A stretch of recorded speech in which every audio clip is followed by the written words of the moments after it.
how your mysterious host has appeared. As you may have learned, I'm in the concluding stages of convalescence from bronchitis, which illness I contracted for the first and I trust the last time in my life. And that has somewhat affected my tone of voice. I believe you can all hear me now, though, with the aid of this ingenious device. I've been asked to tell you ghostly tales. Now, I am a writer of such tales. Probably I'm the last remaining master of the ghostly stories. It's a decayed art. Also, I have had various ghostly experiences, some in connection with my ancestral house here, and I separate the two. My fictional tales all have some grain of true relation in them, and I work up a tale about that true relation, either an experience of my own or of somebody else. But it's not my fictional stories I tell now. Rather, I tell episodes which have occurred to me and to others I know well of a ghostly character. We come first, of course, in such matters to the question of what do we mean by ghost? Well, in the ordinary signification of the word, a ghost is an apparition, an appearance, usually of a human person, and of a human person dead or presumed to be dead. In the researches of the Psychical Research Society in both Britain and America, the most common form of a ghostly appearance occurs just before or just after the death of a certain person. People see something connected with that person, or perhaps the image of that person, shortly before or shortly after he dies, and the strength of that impression diminishes with the passing of time. That didn't occur in the case of my old house. There was no diminishing. There was an increasing of the frequency and the intensity of the apparitions. So I seem to have upset locally the theory that lies behind these. At any rate, of course, the whole business is very difficult to explain.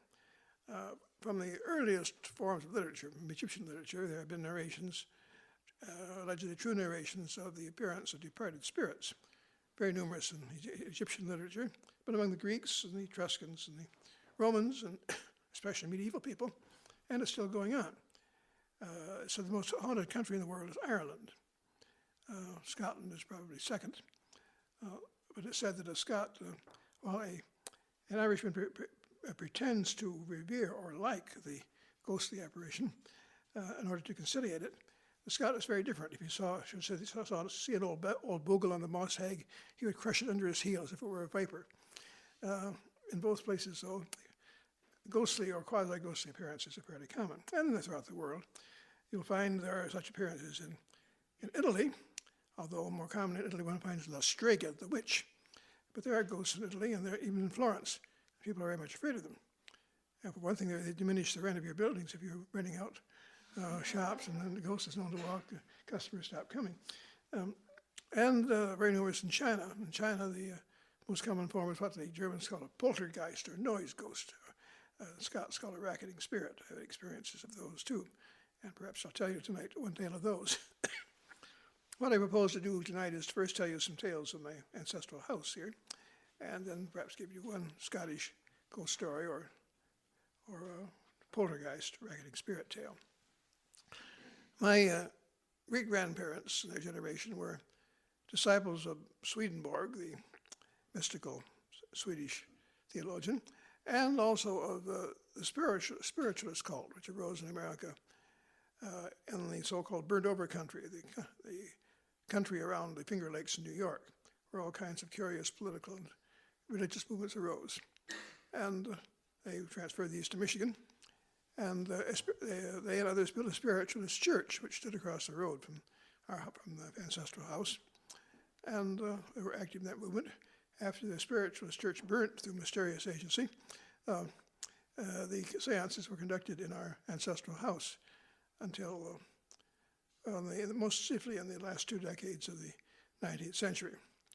And those curious influences seem to linger on. My great-aunt Norma, whom Annette knew well, in later years of her life, used to tell Annette tales of those days. How my great-grandmother, whom I knew,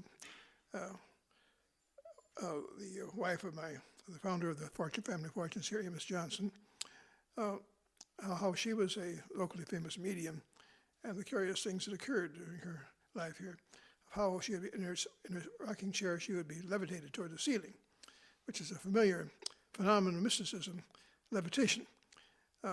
And a great round mahogany table, which you see right over there. It takes 2 men to lift it. And that would be carried up into the ceiling all by itself and float around the ceiling, the high ceilings like these in here. That house itself, by the way, was totally destroyed by fire in 1970, also a mysterious affair. And the haunting more or less terminated at that time. In short, the house became what is known as haunted, frequent occurrences of an inexplicable sort. And some occurred in our own time while Annette and I were living here, having moved in with my great Aunt Norma. In some ways, the most amusing but curious affair is concerned with children. When I was a boy of, I suppose, 8 or 9, I was brought up here for Christmas. The house was full of members of the family gathered for Christmas, and so I was put to bed on a sofa in the front parlor, which had tall windows, a bay window looking out upon the front lawn. At the appropriate hour, I closed my door and crept into my sofa bed. At that moment, I glanced out of the bay windows. It was snowing heavily outside, a virtual blizzard. But I saw standing at the bay windows 2 men. One was tall and had a dark beard and wore a tall hat, a kind of stovepipe hat. The other man was short and unshaven and beardless and wore a round hat. I was necessarily startled. Why at midnight would men be staring into a darkened room? And I thought, I had already taken off my glasses. They lay on the floor beside me. I thought, well, I'll put my glasses back on, and then I'll find it just a optical phenomenon, illusion, that probably is a branch of a tree covered with snow near the window. I mistook this for faces. So I put my glasses back on. The faces were still there. And I thought, well, what can I do about this? I might walk right up to the window pane, stand there nose to nose with these persons. I didn't like that idea at all. Or I could run out my bare feet through the snow and around in front of the house to see who's there. That didn't seem an agreeable idea either. So I took off my glasses, pulled my head into the covers, and went to sleep. In the morning, I got up, and of course, there were no faces anymore at the window. And I went outside, being the first in the house up, and found no footprints in the snow, nor any branch or a tree anywhere near the window. I kept that to myself for a long time. But only 2 years ago, while my Aunt Fay next door was still alive, I learned from her, without having told my own episode, that she had a similar experience there, of a more prolonged sort, when she was a very little girl. She said she used to play in front of those bay windows with 2 adult male companions, and they were named Dr. Cady and Patty. Dr. Cady was tall and a big man with a beard and wore a tall hat, and Patty, P-A-T-T-I, an Italian name, was short and wore a turban. And I said, did you communicate with them, Fay?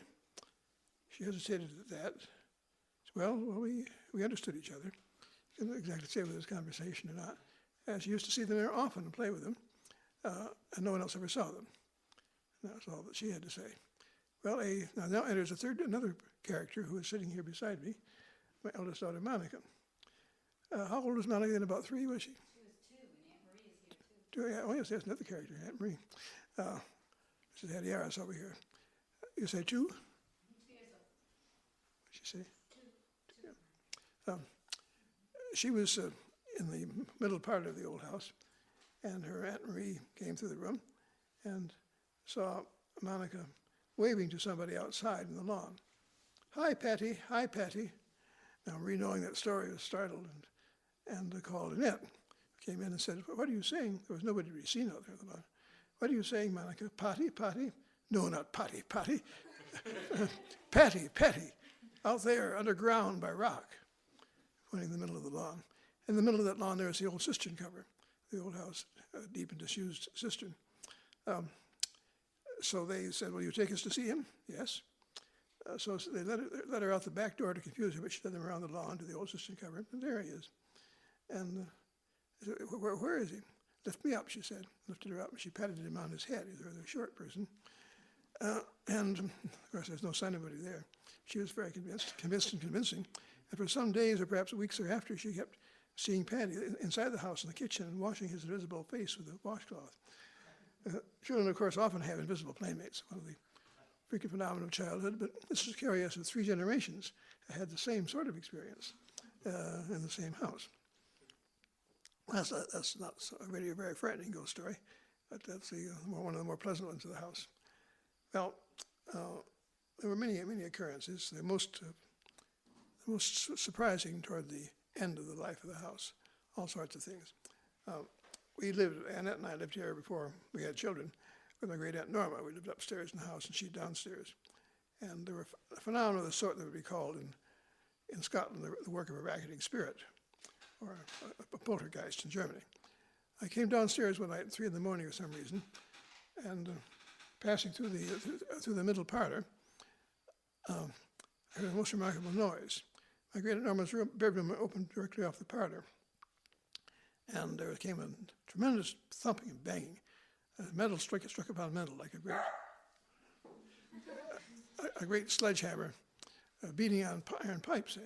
Bam, wham! I was astounded, and I called out Aunt Norma, and there was no response from her room. And so I opened the door to see what was going on. It seemed to come from her bathroom, the noise. And opened the door, and she was apparently sound asleep in bed. And she could not have possibly left the bathroom and gotten into bed in the second it took me to open the door and go in. But the moment I entered the room, the noise ceased and did not resume. And so I convinced myself that, well, one has heard in old-fashioned heating systems in public schools, say, pounding I remember from my childhood, pounding of because of a lock in the steam system, and compressed air and so on, and great knocks and pounding. It was really like that. So, well, it must be a case of the water pipes, the hot water pipes leading to the bathroom. That must have caused this. Although it never occurred again. Then after my great aunt Norma died, we went into her room and bathroom to redecorate, and indeed there were water pipes in the bathroom, supposed to be connected with the hot water tank downstairs, but they never had been connected up. My uncle, who had put in the plumbing, had not finished that job. There was no connection between the hot water system and the pipes. And in fact, my great aunt Norma never had used the bathtub. She took her bath in a portable tub in the kitchen, having drawn on all the shades, as she had for many decades, and she kept potatoes in the bathtub. So that there couldn't have been any lock in the pipes. There was no water passing through to cause a knock. We never found an explanation of that. That's the sort of thing, noises of that sort, footsteps, footfalls on the stairs, curious glimpses of peripheral vision. One young woman who came to stay with us saw a mystical cat, a very mysterious and mystical cat on the stairs, which vanished in a few seconds. All kinds of phenomena. The more striking, however, came toward the end of the house, not very long before it burnt. As I said, these things seem to grow stronger with the age of the house, not less strong. And they served to terrify Annette and various others. Not long after we were married, we were sleeping in the most haunted bed, the most haunted bed in the second most haunted room in the house, upstairs, in what we call the red room, which had the eerie wallpaper with skulls in it, a Kashmiri design. And we were just gone to bed when we came at the closet door, or closet doorway. There came a tremendous noise. The door we had removed. There were simply draperies at the closet doorway. And these draperies began to swing back and forth, bam, wham, against the side. They were weighted with lead, so the lead weights would strike the wooden doorway. As if in a great gale, like a hurricane, those drapes going back and forth. In the ceiling of that closet, there is a trap door that leads into an upper attic, and perhaps someone left the trap door open and a draft of air coming through the room and through the closet door made those drapes flap. That didn't convince me very well, but the timing, it satisfied her. And in the morning, I went in and looked in the closet, and the trap door was closed anyway. So there couldn't be anything of that sort. We never found an explanation for that. That was the most haunted room, and by that hangs the most curious of these tales. There came to stay with us Mr. and Mrs. Henry Lorimer, Scots. Mrs. Lorimer, Dee Dee Lorimer, a very pretty girl with a fur model. They had with them their little baby, their first child, Huey, who was slept in a cradle. And they stayed with us for some months. Henry Lorimer wandering around the United States on business, Dee Dee Lorimer and the baby Huey remaining in the second most haunted room and sleeping in the most haunted bed. We put them there not out of malice, because it happened to be the bedroom available. Dee didn't believe in any of these so-called psychic phenomena, and we hadn't told her the story to her house. So what happened came to her as a complete shock. I used to work all night over in the library, coming home at dawn. And I was working in the library one night at 3 in the morning, That's the witching hour. That's when most people die who are sick, 3 in the morning. That's when the energies of the average human being are at their lowest, 3 in the morning. Mine are highest at 3 in the morning and lowest at 3 in the afternoon. There are about 5% of the human race is like that. At any rate, at 3 in the morning, I had a strange feeling in the library. I ought to go back to the house. So I walked back down the block into the house, and as soon as I entered the kitchen, the telephone rang. We have an intercommunicating telephone system between library and house, and I assumed that this telephone call must come from somewhere in that complex. So I picked up the phone, and it was Dee Dee Lorimer calling from directly overhead in the house and saying, "Russell, will you come at once? Something has happened." And I hurried upstairs, but my father-in-law, the elder Regis Cartlanche, who was also staying in the house, had reached her first, apparently, her cry of distress. And Dee Dee told me what had happened after I entered the room. She said that she had been sleeping very soundly in the most haunted bed. Well, she didn't know it was haunted. On the head of that bed, raps had been heard at various times when members of the family had died shortly thereafter, or members of their circle. And she was sleeping very soundly in that bed when the door of the room burst open and banged against the bed. That itself was surprising because it was a very sticky door, it was difficult to open. And she sat up in bed and found that a man had entered the room and was standing right beside the bed. She saw him very clearly. He wore a checked jacket and a high collar, and his face was perfectly expressionless and impossibly small. And then she tried to say, "Who are you and what do you want?" The image began to dwindle, as if one were looking through the wrong end of a telescope, dwindled to a speck and then vanished. Then she screamed, and people began to come to her aid.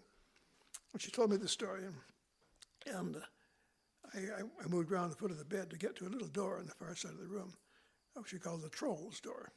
This led into a low garret, and there was a secret way into that garret from the pantry down below. One could place a ladder in the pantry, climb up to a trap door, lift yourself with the strength of your arms through the aperture into the garret. And then a trick I used to play when pretty girls were staying in the house, I would creep across the floor on my stocking feet to the little troll's door, and I would scratch in the interior of the door. And presently there would become then horrified yells, and the girl would go dashing downstairs. And so I thought, somebody could be playing that trick, but who could it be? There's nobody else in the house. So I moved toward that door. At that moment there came a sound. I swung around, an alarm, but it was just the baby Huey who waked up and was complaining. So we took Dee Dee and Huey downstairs and comforted Dee Dee with hot chocolate, and eventually got them back to bed. Now that episode made me think, for some reason, of my great uncle Raymond Johnson, whose portrait hangs in the hall outside here, the comparatively young man you see there among those family portraits. He was a interesting young man. I inherited his books. He had many good books. I inherited his books and furniture, and was always much attached to his memory. He died when I was about 3. I can recall seeing him, if indeed it's not an illusion, seeing him only once, when I was dying in a hospital in Ann Arbor. I was presumed dying of acute nephritis, fell scourge. I was one of the first children, I think, to have survived it by medication. And I had blown up to the appearance of a ball like this. My mother was not allowed in to see me. I looked so hideous, it terribly frightened her to see her dying son. I was lying in bed there when someone entered the room, a man in, I think, a hospital gown, who came and leaned on the foot of the iron bed and looked toward me. I can't say he saw me because I learned later he was blind. At least he'd come to visit me. He didn't say anything and presently went out. That, I think, was my great uncle Raymond. That was the first, well, at least the last time I ever saw him. Only time I can remember seeing him. He died. He was dying of a brain tumor in Ann Arbor at the time. I lived. It was a surprise.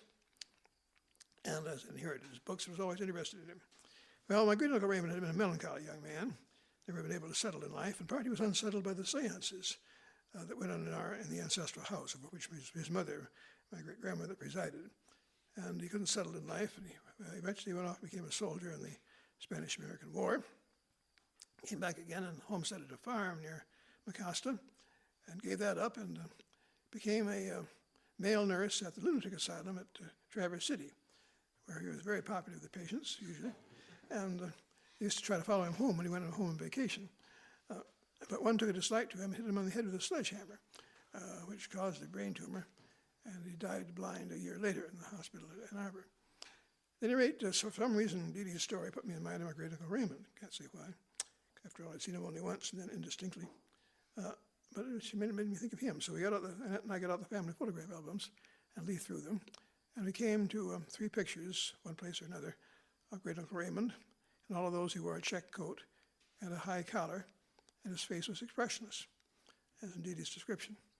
So I went next door to my Aunt Fay and said, Fay, what did your Uncle Ray's face look like? She said, well, it's curious you should ask that question, Russell, because in the last year of his life, because of the brain tumor, there was no expression at all on his face. Then Dee Dee came downstairs, and Annette and I said, oh, Dee Dee, you haven't looked through our family albums, have you? You might find some interesting pictures there. And we left them on the marble table in the drawing room, in the front parlor. Annette and I went into the kitchen. Presently heard a scream from the front parlor. It was Dee Dee. We went in. She said, there's a man that came into my room last night. The pictures of great uncle Raymond. That's the most amazing of the occurrences in the old house. Oh, there are a great many others. These went on fairly frequently during the early years of our marriage. The most frequent phenomenon was that of the crying baby. Annette and I were sitting in the kitchen once, no one else there, when we heard a baby cry.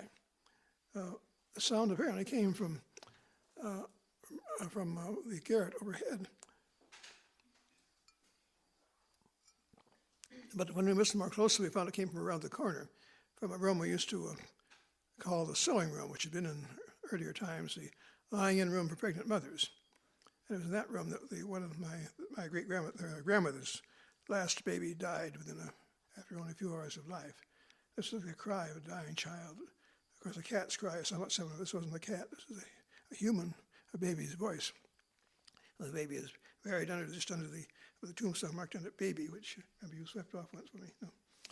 No.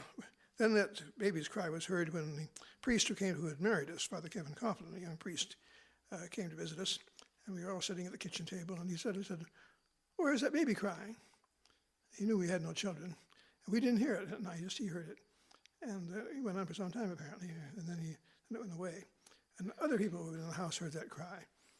Our burglar butler, Clinton Wallace, of whom I could tell many tales, and whom I made a ghost in one of my stories, he heard it from time to time. And once, when Dee Dee Lorimer and Annette and I were sitting at the table one night, the 2 young mothers said, that's my baby. They heard a cry that I couldn't hear. Dee Dee's baby was in the old house upstairs, and Annette's baby was in upstairs in this so-called new house we're in now. The 2 young mothers ran to their respective stairs, dashed to their respective babies, and a few moments later they came back to the table. I said, they're puffing on my cigar. And Dee Dee said, it wasn't my baby. Annette said, it wasn't my baby. The crying baby acted again. I think that's the last time it was noticeable. Although Clinton, the burglar butler, said he used to hear that cry when he was in the new house, and the cry came from outside where the old house had formerly stood, and particularly from the room which we called the sewing room. He heard a cry from that region. Well, such are the experiences of the old house. There are many more, but I won't go on forever with that. Just to give you one Scottish story. This is really a story of the racketing spirit or poltergeist. That's the one you wanted, isn't it, at Pitmilly House? Yes. A few miles outside St. Andrews, there used to stand a splendid country house called the Pitmilly House, surrounded by beetle dikes and its high stone walls. In my time, it was a hotel. I used to have dinner there occasionally. But eventually the hotel failed, and eventually the place was pulled down as being too haunted to be allowed to stand. So this had been the house only a few years before some years before the Second World War. It belonged to the family, but in the old days it belonged to a family called the Moneypennies of Pitmilly. But they vanished from the scene, and there appeared a new family named Jeffries. Mr. and Mrs. Jeffries and their adult son, Major Jeffries, who went off to the war, and a daughter, Mary, who was about 16. By the way, in great many of these poltergeist cases, there seems to be a kind of human conductor or electric current, so to speak, passing through an adolescent, very commonly in one of these stories. So certain energies were transmitted through an adolescent. And so it may have been there with the girl named Mary, the daughter of the family. At any rate, while Major Jeffries was away at the war, things began to happen. The usual phenomena of a racketing spirit or poltergeist. Water would splash about mysteriously. Sometimes splash on people. crockery was thrown about the room through the air and smashed against the wall. Again, with no visible agency. Things would pop up and begin to happen. And one of the more interesting phenomena was called the jumping Jehoshaphat. On the great staircase there was a huge Chinese vase, which had developed the unpleasant habit of bouncing toward the stairs step by step toward you. And the first thing that Major Jeffrey found out about these phenomena on coming home from the army on furlough was the jumping Jehoshaphat jumped off the staircase and struck him in the chest. And he encountered many more phenomena. I talked with Major Jeffrey himself about this.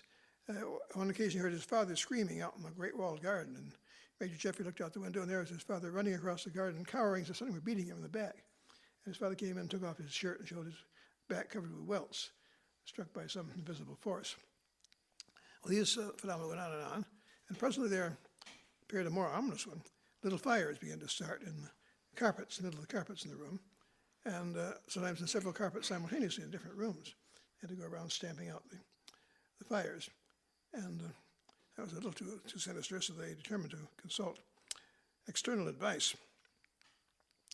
They called in the insurance adjuster from Edinburgh to try to collect damages to the china and carpet. He was a canny Scot who didn't have any belief in all this. Whatever it was, put on a special demonstration for him. And while he was there, crockery was broken over his head, water splashed upon him, little fires started in several carpets, and at length he decided to pay the claims in full and go back home. But he had waited a little too long, because in those days there was no bridge across the Forth going back to Edinburgh. You had to go by ferry, and the last ferry had departed.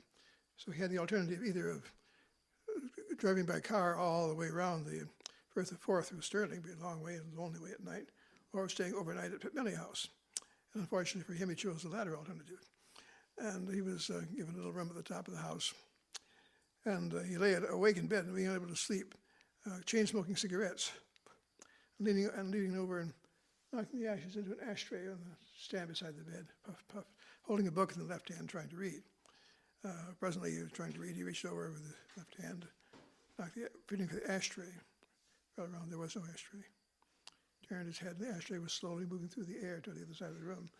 Then he gave a great cry, ran downstairs, got in his car, drove around the Firth of Forth in the middle of the night, and paid the claims in full. But things didn't get any better. And so the Jeffreys called in a man I knew, Canon Gray, who was the Catholic priest of the church in St. Andrews, a very intelligent old man, and he asked him if he would come and exercise the house. And he said, well, why don't you go to your own man? Meaning they were Episcopalians. And Mr. Jeffrey said, well, we did do any good, won't you try? So they brought in Canon Gray, who came and inspected the house and talked with its inhabitants. There were a few servants in the house and a German woman, a refugee from Germany during the war, whose name I never found out, but who came as more or less as nanny to marry the adolescent girl, and was kept on, in part because she had no place to go. And Canon Gray told them, Jeffreys privately, it's the influence of that German woman. You better send her away. And they said, we can't see that. I don't see how she has anything to do with it. She has no place to go. Well, that's all I can say to you, said the canon. And I said, but then Mr. Jeffrey said, well, Canon, won't you give me a bottle of holy water? Well, all right, if you think it'll do any good. And he gave him a bottle of holy water. Later I learned that the German woman, the nurse or nanny, later told people at Balcarra's house that during the latter part of her stay at Pitmilly, whenever she got up in the morning, her clothes had been drenched with water. And she attributed this to the influence of their acting spirit. But I suspect that Major Jeffrey was sneaking in and trying to exercise the governess or nanny, but without success. Well, it doesn't have a happy ending. Old Mr. and Mrs. Jeffrey died. And there are old tales about Mr. Jeffrey first. And there are tales locally in the village of Boar Hills about how hard it was to bury him.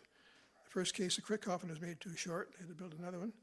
The second case, the grave caved in with rain before they could get the coffin into it. The third case, I've forgotten what happened, another accident. And the fourth time, they managed to bury Major Jeffrey, actually. Mrs. Jeffrey soon died thereafter. And Then there's a question of the governess. I should have called her rather than the nanny, German governess. She was now without a situation, but at the sort of palace of Balcarres house, where lived the Earl and Countess of Crawford, a few miles distant, their youngest son, Tom, whom I knew well a few years later, along with his parents. Tom was a neurotic little boy. He'd be constantly trembling and uneasy, and so what he needs is a governess. And so they imported the woman who lost her situation at Pitmelly to Balcarres house, which is a huge and indeed haunted house, tremendous place, a great palace with most wonderful pictures and statues and so on, very eerie. And so they assigned the governess to Tom, but he spent a great deal of time with him. But he didn't seem to be getting any better. In fact, he seemed to be becoming a nervous wreck, cowering at every shadow. And so Lady Crawford investigated and discovered that the governess had been going into his room with Tom at night and tucking him into bed, and laughing hideously, telling the most terrifying tales, and laughing some more and blowing out the candle and going out, locking the door behind her. So then she was dismissed and vanished from the story. She went off to London with some other ghostly tale about her, but I've forgotten the nature of that. At any rate, these were the phenomena of Pitmelly House. It was then inherited by Major Jeffrey, whom I knew and who tried to live there, but he was very uneasy there, and at length he moved out to a smaller house he owned, and it was converted temporarily for some years into a hotel. As I say, I used to dine there occasionally. And once I talked with the proprietress or manageress of the hotel about legends of ghosts. There was a local story of the Green Lady that appears in the bar and so on. That was clearly fabricated in order to increase business. But she spoke to me frankly and said, well, Dr. Kirk, since you speak seriously, yes, there are curious things here that happen. Said now only last Easter there came to stay two young men from Edinburgh University who were to study here during their vacation. And they shared a room at the top of the house. I suspect it's the same room that the insurance adjuster had stated.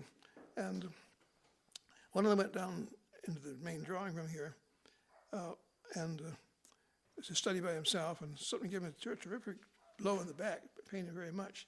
He dashed upstairs to reproach his friend who thought was playing a trick on him. The friend said, no, I wasn't down there. And the first one said, you can't make me believe that. And they both went down together to the drawing room. And there they found that all the ashtrays had been taken off all the tables in the room and arranged in a long line in the middle of the floor. The poltergeist seemed to have an ashtray fixation. Incidentally, the first inkling that the Jeffreys had of something being odd was what they'd been told when they bought the house by the Moneypenny family sold it to them. Now, there is something a little odd about the house. Occasionally, mud and stones are thrown at the window panes, and it doesn't do any real damage, though. And it's said to come from that ancient yew tree over there. And they say if you cut down the tree, it'll come into the house. The tree was struck by lightning a few years later, and they cut down the wreck of it, and then whatever it was seemed to come into the house. At least that's what the Jeffreys believed. Well, as a hotel, it was very pleasant, but didn't prosper very much. And eventually it was sold and became a juke joint, American style. And then again, there mysterious things occurred, and last, as I said, it was demolished, and no trace remains now except the great walled garden. Well, I think, you want my Garriock story? Yeah, just tell the Garriock and that'll be the last one. This is a story which is not within my own experience, but it's an old ghostly tale of Scotland. The Ghaist of Garriock. Garriock was a castle in southwestern Scotland, Galloway. I've been there. It's just a wreck now. And it's been more or less ruinous for generations. But about 3 or 4 generations ago, there was a farmhouse attached to the castle, which is inhabited. And typical Scots family lived there, farm family. When things began to happen, the usual phenomena of a racketing spirit. Water was splashed about, crockery broken, and so on. And presently, as occasionally happens in these cases, blows were felt, and more rarely, a voice was heard. And the voice would say, "Take that, you get a nither," and hit you alongside the head. But just said, take that, and it'd leave you alone for a while.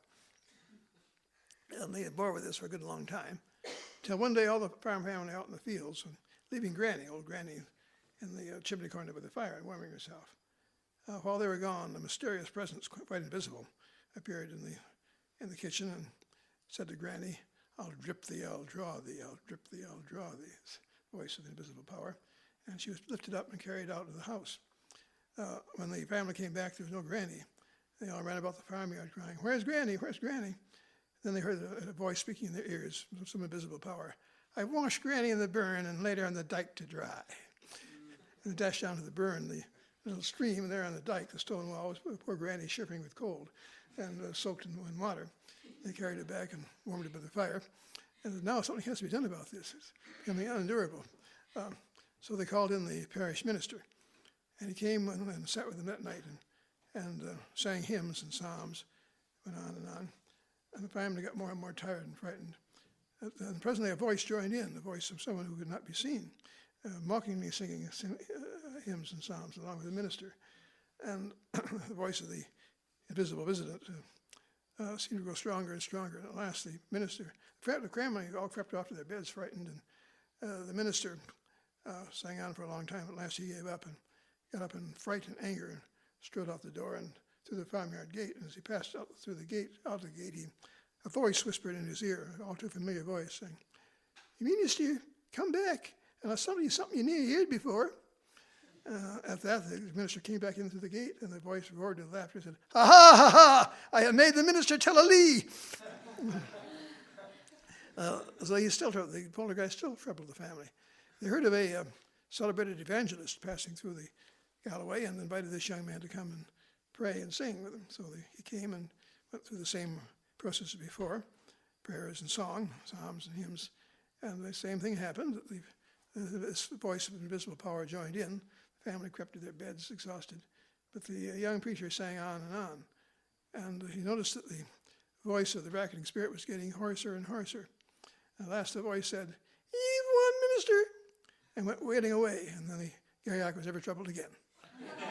From goblins and ghosties, long-legged beasties, and things that go boom in the night, good Lord deliver us. Well, my voice is still holding out, so if you wish to make any inquiries about the nature of these things, I'll be glad to come. Probably everybody has a story about these things. Everybody's had some kind of experience or other. And it's kind of amazing. There's a considerable literature of the subject. One of the best books here is by Father Herbert Thurston, Ghosts and Poltergeists, noted Jesuit authority on this question. He also has a book on the psychical phenomena of mysticism, physical phenomena of mysticism, and various others. Among the yet more famous writers, Arthur Koestler, the chief writer on this topic in recent years, during several years before his death. And there's a large and serious literature of investigation. Arthur Koestler said this is the most important thing that humanity could investigate. These things are evidence of survival of the human soul beyond death. And he said it may not be possible to learn anything, but certainly it's worth trying. He said most people simply ridicule it and refuse to investigate, when here is a great realm for rational and sort of scientific investigation, which the avenue never has been explored. But we never learned much more than the sort of speculation which I've offered tonight.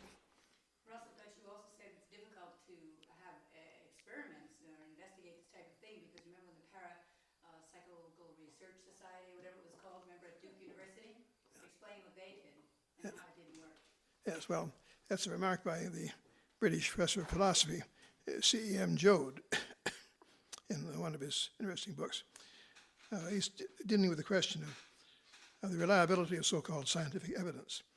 And he points out that the conditions of the scientific experiment may destroy the possibility of learning any truth, because the circumstances in which it's conducted would interfere with the ascertaining of the hoped-for result. He says, he gives this example. Now, suppose that a committee of 3 sober persons is appointed to sit in the haunted room at midnight and report with notes on the appearance of the ghost.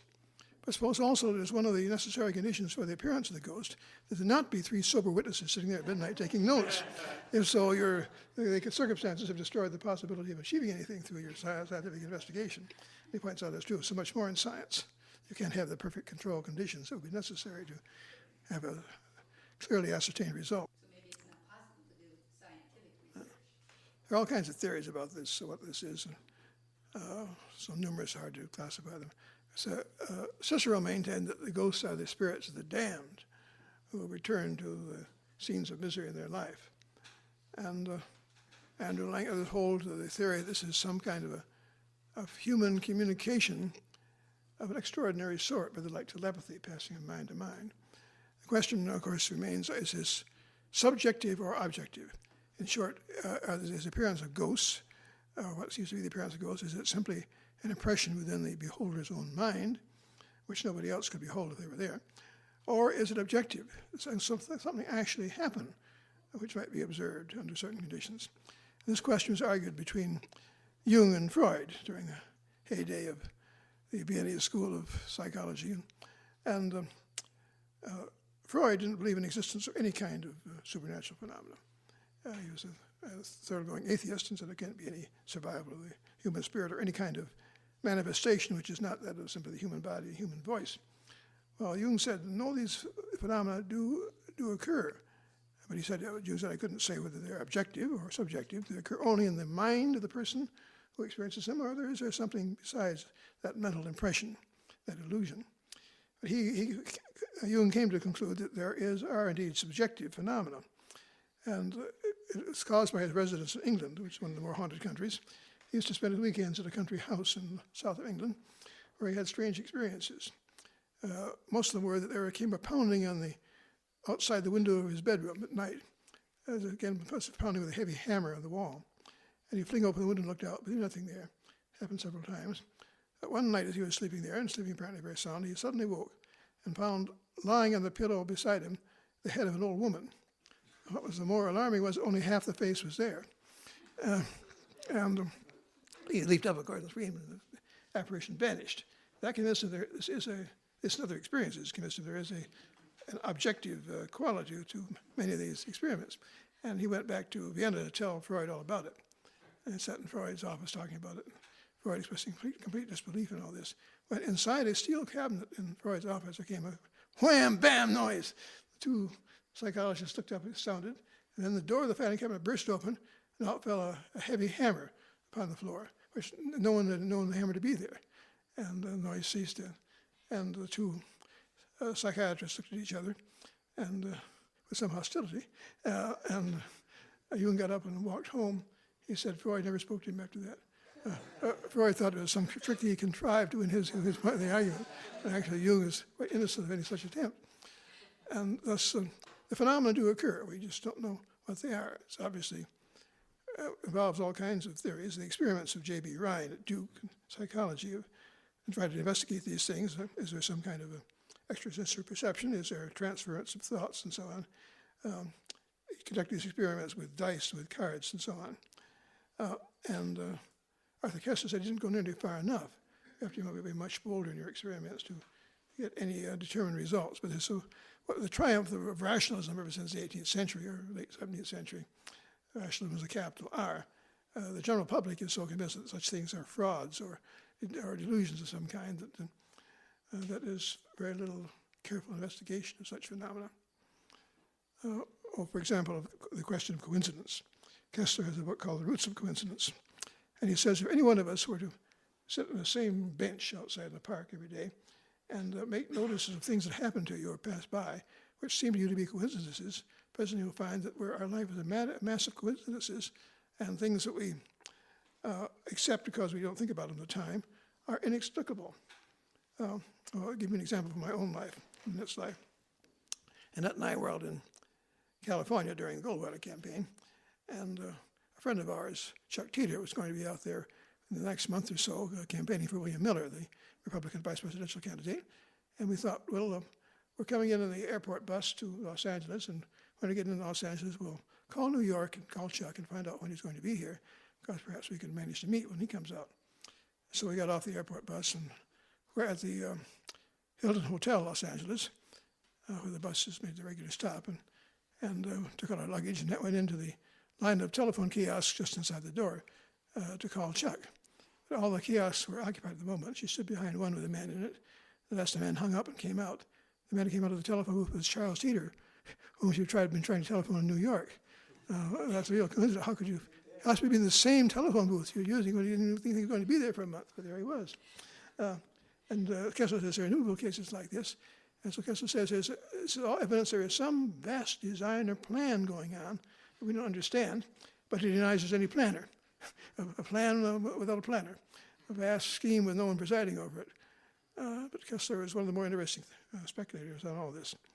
Obviously, can we imagine somehow a human soul operating without a body, or the body in our sense, not in any previous age? Perhaps we can imagine it now, because after all, you and I are all just collections of electrical particles held in suspension temporarily. We aren't really solid at all. We're all just collections of electrical particles. And can there be a collection of such particles in a different form, which could occasionally manifest itself? Nobody knows. Often it's very strange how these experiences seem to coincide now and then. One writer on it, E.F. Benson, a well-known Catholic writer, compared these ghostly experiences to a little glimpse of a tiny pinprick in a wall.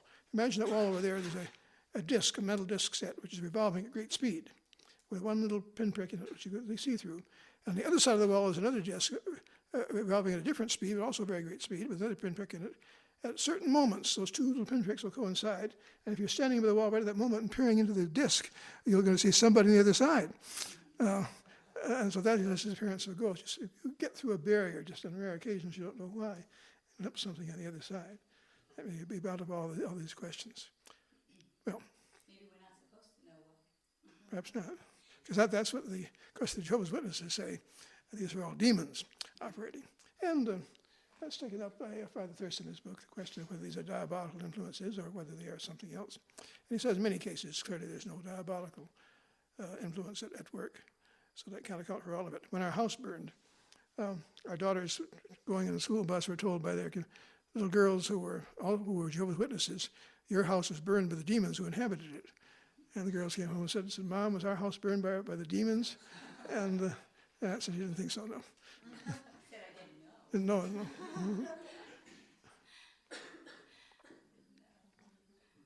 of these things are best left as stories. Not to fool around with. I'm glad it was his relatives that we can tell the story. Not mine. And that it's in the past, but you make great stories anyway. Most, Thank you all for coming, and we really appreciate your attention. It's very nice. Thank you. thank you all. Happy the voice held out.